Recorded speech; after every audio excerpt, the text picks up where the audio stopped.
Hi guys, welcome to creating wealth. तो आज हम बात करेंगे स्टॉक ब्रोकिंग सेक्टर से रिलेटेड एक स्टॉक के बारे में और जानेंगे कि कंपनी किन किन प्रोडक्ट्स में डील करती है, कंपनी के आगे क्या फ्यूचर प्लान्स हैं और उन सबको देखते हुए स्टॉक का क्या टारगेट हो सकता है। तो थोड़ा ये डिटेल्ड वीडियो रहेगी क्योंकि इसमें फंडामेंटल्स टेक्निकल हम दोनों के बारे में जो है बात करेंगे। तो चलिए शुरू करते हैं।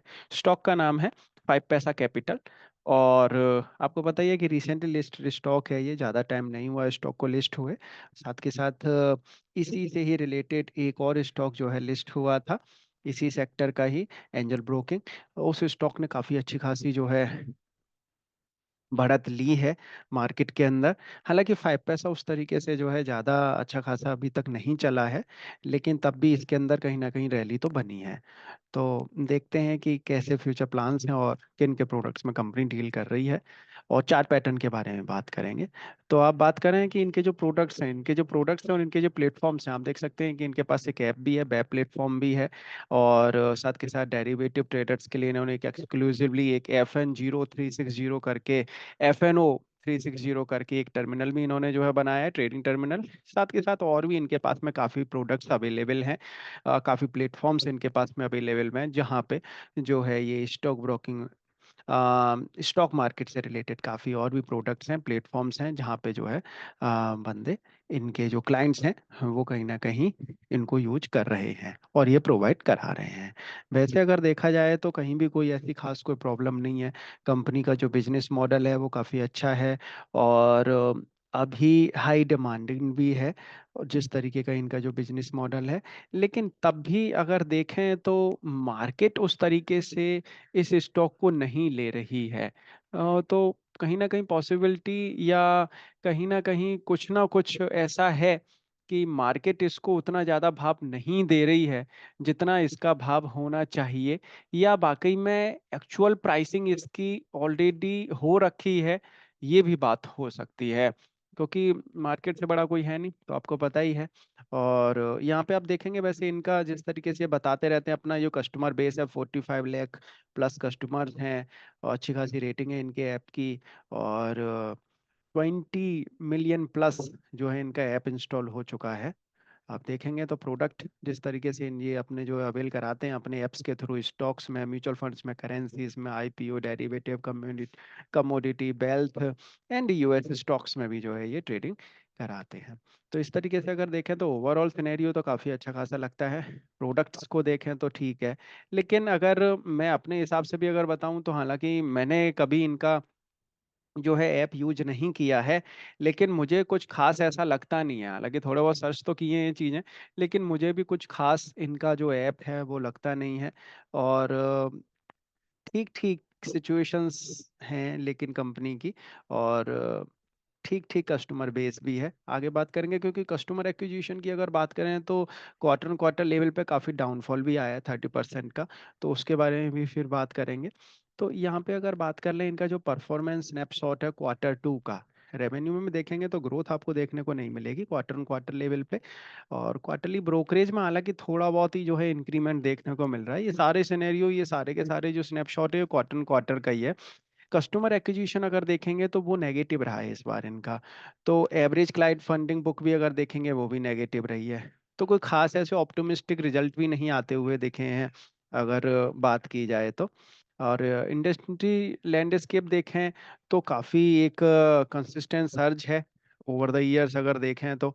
अब यहाँ पे जिस तरीके से इनका जो बिजनेस है, जिस तरीके से इनका बिजनेस जो है ग्रो करना चाहिए, और जो लीडर्स हैं ऑलरेडी, जड़ोदा की अगर बात कर लें या अपना जो लिस्टेड स्टॉक है उसमें अगर बात करें एंजल ब्रोकिंग की, तो वो काफ़ी अच्छा खासा जो है एक लैग ले चुके हैं, जो ये स्टॉक अभी तक नहीं ले पाया है। तो कहीं ना कहीं एक, मैं कहूँगा कि एक रोबस्ट जो इनका जो प्लेटफॉर्म है, या जो रॉबस्ट बिजनेस मॉडल है, वो उस तरीके से काम नहीं कर पा रहा है, या तो क्लाइंट्स को जो है उतना वो अट्रैक्ट नहीं कर पा रहा है। कुछ ना कुछ कहीं ना कहीं सर्विसेज में कोई ना कोई प्रॉब्लम जरूर है, क्योंकि क्लाइंट एक्विजिशन अगर आप देखेंगे तो डाउनफॉल आया है Q1 में भी और Q2 के अंदर भी। अब यहाँ पे STP एग्जीक्यूशन भी देखेंगे तो वहाँ भी जो है डाउनफॉल देखने को मिला है। तो इन सब नंबर्स को थोड़ा बहुत देखें तो कभी कभी लगता है कि हाँ, स्टॉक में कोई ना कोई प्रॉब्लम आने वाले टाइम में बनी रह सकती है।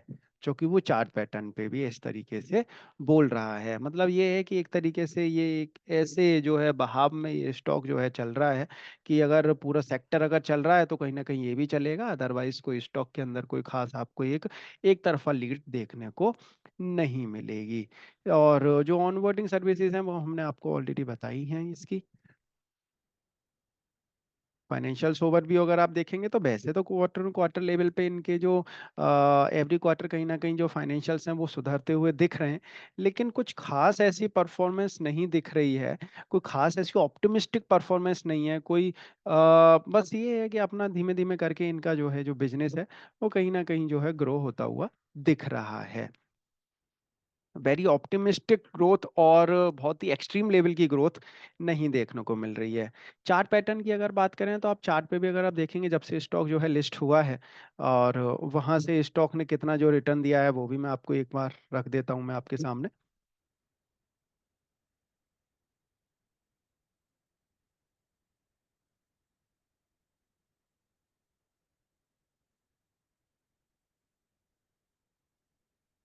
आप देख सकते हैं यहाँ से जो है करीब 190 रुपीज स्टॉक ने जो अपना लो लगाया है, और वहां से करीब अगर आप देखेंगे तो 700 प्लस जो है स्टॉक ने काम किया है, इतना ऊपर तक जो है गया है। लेकिन अभी भी अगर आप देखेंगे तो ये चार्ट पैटर्न है, चार्ट को अगर देखा जाए तो यहाँ से जो अपसाइड इसके अंदर जो आती हुई दिखी है, और यहाँ पर जो डाउनफॉल जो आया है अपसाइड में अगर आप देखेंगे और डाउनफॉल में अगर आप देखेंगे तो स्टॉक एक जगह काफी टाइम से एक बाउंड हो चुका है और ऊपर से प्रेशर है। आप देखेंगे इस वाली जो कैंडल में जनवरी 2024 की जो कैंडल है उसमें एक तरफा जो है प्रेशर देखने को मिला है, उसके बाद में कोई भी स्ट्रॉन्ग कैंडल नहीं बन पाई है जो इस वाली कैंडल के बेस को क्रॉस कर सके अच्छे तरीके से। तो यहाँ पर अगर आप देखेंगे, लेकिन अकॉर्डिंग टू फिबोनाची 2023 का चार्ट पे मैंने अकॉर्डिंग टू फिबोनाची अगर आप देखेंगे तो स्टॉक एक दायरे में फंस के रह गया है। चार्ट की जो कैंडल्स जो बन रही हैं मंथली, वो एक दायरे में जो है फंस के बन रही हैं। और इस वाले मंथ की जो कैंडल आप देखेंगे ऊपर से ही इस पे प्रेशर आता हुआ दिख रहा है, इस वाली कैंडल की टेल ही नहीं है, ऊपर से ही प्रेशर है। अभी जो रैली अभी मार्केट में जो आई थी कल या परसों, उसमें जो है इस स्टॉक ने बिल्कुल भी पार्टिसिपेट भी नहीं किया है। तो इसके लिए ये मेक और ब्रेक वाला एरिया है। अगर 460 को अगर ये ब्रेक करता है, हालांकि काफी दूर है अभी तो स्टॉक करीब 50 रुपए ऊपर है, अगर ये वाला एरिया अगर ब्रेक करता है तो मतलब आप समझ लीजिए कि 2024 का जो अपना जो लो है उसको ये जो है ब्रेक करने की कोशिश करेगा।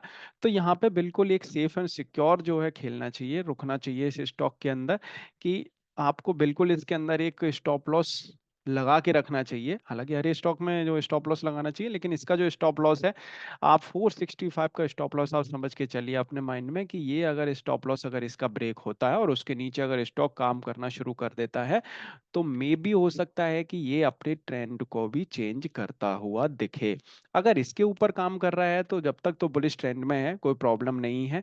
एक साल तक लेकिन स्टॉक ने कोई खास पैसा कमा के नहीं दिया है, बिल्कुल जो है नीलवटे सन्नाटा है। अगर किसी ने अगर यहाँ पे अगर पकड़ा हुआ है तो वो लोग तो फंसे ही हुए हैं अभी तक इसके अंदर, और अभी तक कहीं भी कोई रिवाइवल के चांसेस भी नहीं दिख रहे हैं। टोटली कंसोलिडेशन मोड में स्टॉक इस समय चल रहा है। तो बिल्कुल ध्यान रखना चाहिए। और जो स्टॉप लॉस है अगर वो ब्रेक होता है तो उसके नीचे और स्टॉक्स में पॉसिबिलिटी है कि और डाउनफॉल आता हुआ दिखे, और मे भी हो सकता है कि इसका जो है ट्रेंड भी चेंज होता हुआ दिख सकता है। तो बिल्कुल ध्यान रखें, उसी तरीके से स्टॉक में बाई सेल या होल्ड करें, अपना भी एनालिसिस हालांकि जरूर करें। अगर वीडियो अच्छी लगे तो लाइक जरूर करिएगा, चैनल को सब्सक्राइब नहीं किया है तो चैनल को सब्सक्राइब जरूर कर लें। आप देख सकते हैं जब जब इसने हाई बनाया है कि काफी अच्छी खासी जो है वहां से डाउनफॉल आता हुआ देखा है। तो अपने हाई के आसपास स्टॉक ज्यादा टाइम तक रुका नहीं है। आप इसका जो बिहेवियर है अगर आप देखेंगे तो ये वाला जो हाई बना था, यहाँ पर भी अगर आप देखेंगे तो स्टॉक ज्यादा टाइम तक वहां ना रुकने के बजाय आप देखेंगे इसके अंदर धीमे धीमे करके डाउनफॉल आता ही गया है। एवरी मंथ इसके अंदर जो है कहीं ना कहीं आप देखेंगे एक डाउनफॉल आया है, एक लेडर टाइप की जो है बनती हुई दिखी है आपको कैंडल्स। यहाँ भी अगर आप देखेंगे, इसने ये जो हाई लगाया है वहां से अगर आप देखेंगे तो स्टॉक करीब करीब आप देखें यहाँ पे 580 रुपए के आसपास स्टॉक जो है चल रहा था, और करीब करीब 270 रुपए के आसपास तक स्टॉक जो है टूटता हुआ दिखा है, अराउंड जस्ट हाफ होता हुआ दिखा। देखेंगे आप यहाँ भी लेडर टाइप का जो है बनता हुआ दिखा है। फिर दोबारा से अपसाइड इसके अंदर आने की कोशिश की, लेकिन फिर से जो है इसमें एक लेडर टाइप का बनता हुआ दिखा। ये वाली जो अपसाइड आई है, अब कहीं ना कहीं यहाँ पर एक कंसोलिडेशन होता हुआ दिख रहा है। यहाँ पर अगर ये कंसोलिडेशन रुकता है, सो फार सो गुड, लेकिन अभी का जो चार्ट पैटर्न बता रहा है ये थोड़ा और यहाँ से डाउन जाता हुआ दिख सकता है। तो बिल्कुल उसी तरीके से जो है इसमें काम करना चाहिए, और उस बिहेवियर को लेके जो है इसमें काम करना चाहिए कि हाँ, अगर स्टॉक अपना जो है जो इसकी डाउन साइड है, जो मैंने आपको जो बताया है, अगर ये बॉटम को अगर ब्रेक करता है 460 का, अगर बॉटम अगर ये ब्रेक करता है, तो वहां पर बिल्कुल इसके अंदर आपको एक संभल के ट्रेड करना चाहिए, क्योंकि वहां से कहीं ना कहीं स्टॉक और ज्यादा डाउनफॉल दिखा सकता है। अगर 90 रुपीज से अगर आप देखेंगे तो स्टॉक अभी की जो रिसेंट प्राइस पे अगर आप देखेंगे तो करीब 450% ऊपर है, 450%। अब लेकिन यहाँ से अगर मैं बताऊं आपको, जो इसका जो लाइफ टाइम हाई है वहां से अगर आप देखेंगे तो स्टॉक जो डाउन है, करीब 34% स्टॉक डाउन आ चुका है, जो कि काफी अच्छा खासा है, क्योंकि एक अब इसको रिट्रेस करने के लिए जो है टाइम इसको चाहिए होगा अपसाइड। और अगर इसके अंदर अगर कभी आपको ये स्टॉक लेना भी है, तो सबसे बेटर है कि ये 580 के ऊपर काम करना शुरू पहले करे, क्योंकि 580 के ऊपर अगर ये काम करना शुरू करेगा तो दोबारा से इसके अंदर एक चाल बनती हुई दिखेगी अपसाइड की। तो मैंने डाउनफॉल का भी आपको बता दिया, अपसाइड का भी मैंने आपको बता दिया कि कहाँ पे स्टॉक को लेने में फायदा है और कहाँ पर स्टॉक से निकल जाने में आपका फायदा है। बीच के कंसोलिडेशन जोन में पता नहीं, क्योंकि ये कैंडलिश जो फॉर्मेशन जो चल रहा है वो तो अभी लग रहा है, और ये वाली जो मंथ की जो कैंडल जो बन रही है वो लग रही है कि कहीं ना कहीं इसको थोड़ा और डाउन ले जाती हुई दिखेगी। तो सस्टेनेबिलिटी के चांसेस थोड़े से डाउन होते हुए दिख रहे हैं, इसलिए ये ऐसा कैंडल फॉर्मेशन होता हुआ दिख रहा है। तो बिल्कुल अपना एनालिसिस लेकिन जरूर करें, उसके बाद ही स्टॉक को बाई सेल या होल्ड करें। अब यहाँ पर हम थोड़े से इनके नंबर्स आप एक बार देख लेते हैं, तो बुक वैल्यू के हिसाब से देखेंगे तो बहुत फेयर वैल्यू है, कोई ज्यादा खास ऊपर बढ़ा हुआ स्टॉक नहीं है। ऐसा नहीं है कि 185 रुपए के बुक वैल्यू और स्टॉक 1800 रुपए या 18,000 रुपए पे ऐसा कोई ट्रेड कर रहा है। बिल्कुल उसके नियर वाई जो स्टॉक ट्रेड कर रहा है, एक दो गुना स्टॉक बढ़ा हुआ है, ज्यादा से ज्यादा 3 टाइम्स स्टॉक बढ़ा हुआ है, उसके हिसाब से देखेंगे तो कोई प्रॉब्लम नहीं है।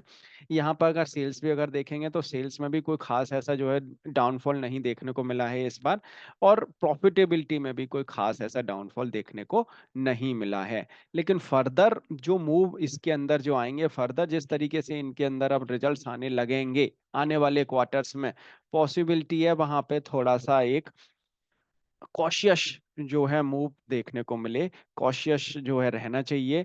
और बहुत ही आपको जो है वो सही तरीके से माइन्यूटली आपको जो है वो चेक करने चाहिए, नेक्स्ट 2 क्वार्टर के रिजल्ट मेक और ब्रेक की सिचुएशन इसके लिए ला सकते हैं। Thank you for watching this video.